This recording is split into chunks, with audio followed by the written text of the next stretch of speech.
ജനുവരി 20-ന് DYFI നടത്തുന്ന മനുഷ്യച്ചങ്ങലയുടെ വിജയത്തിന് സംഘാടക സമിതി രൂപീകരണ യോഗം ചേർന്നു. തവനൂർ ബ്ലോക്ക് തല സംഘാടക സമിതി രൂപീകരണ യോഗം ചമ്രവട്ടം പാർക്കിൽ നടന്നു. ഇനിയും സഹിക്കണോ ഈ കേന്ദ്ര അവഗണന എന്ന മുദ്രാവാക്യമുയർത്തി ഡിവൈഎഫ്ഐ ജനുവരി 20-ന് കാസർഗോഡ് മുതൽ തിരുവനന്തപുരം വരെ സംഘടിപ്പിക്കുന്ന മനുഷ്യച്ചങ്ങലയുടെ വിജയത്തിനായി തവനൂർ ബ്ലോക്ക് തല സംഘാടക സമിതി രൂപീകരണ യോഗം ചേർന്നു. ഡിവൈഎഫ്ഐ തവനൂർ ബ്ലോക്ക് പ്രസിഡന്റ് ശിവാനന്ദന്റെ അധ്യക്ഷതയിൽ നടന്ന യോഗം മുൻ ഡിവൈഎഫ്ഐ ജില്ലാ കമ്മിറ്റി അംഗം എ ശിവദാസൻ ഉദ്ഘാടനം ചെയ്തു.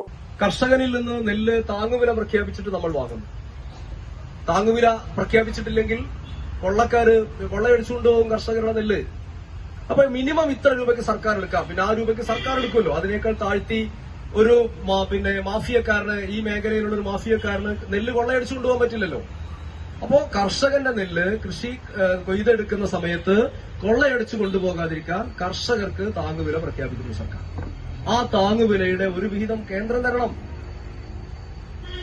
അത് തന്നുകൊണ്ടിരിക്കുകയാണ്. പക്ഷെ സമയബന്ധിതമായിട്ട് തരുന്നില്ല.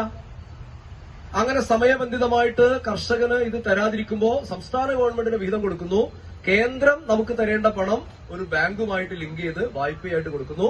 ആ വായ്പയുടെ പലിശ എത്ര ദിവസമാണോ കേന്ദ്രം തരാൻ വൈകുന്നത് അത്രയും ദിവസത്തെ പലിശ സംസ്ഥാന ഗവൺമെന്റ് കൊടുക്കുമെന്ന് പറയുന്നു.